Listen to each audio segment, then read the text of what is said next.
Let's see if they do it to the other with their hands, okay? Because it seems that they did it with the...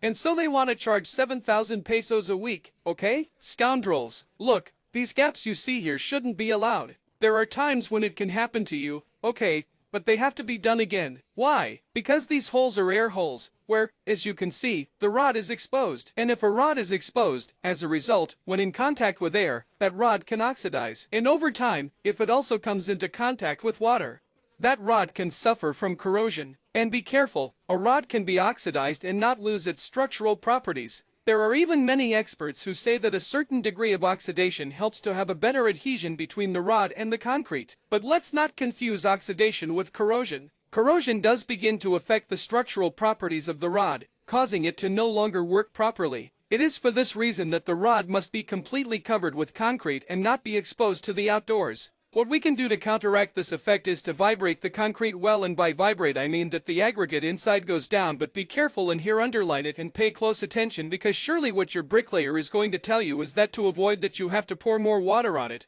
Make the concrete more liquid, and that is a mistake because the water-cement ratio must be measured, because as more water is added to the concrete mixture, two things will happen. It will lose compressive strength, that is, it will load less. And second, that concrete will lose durability, that is, it will get old faster. These vertical gray elements are called castles and are placed at a distance of no more than 4 meters. Here, for example, we are placing them every 3 meters because here your napkin has the faithful conviction that to the extent that these castles are at a shorter interval, that is, less separated, the greater stability the wall will have, especially to combat the air currents, which particularly here blow very strongly.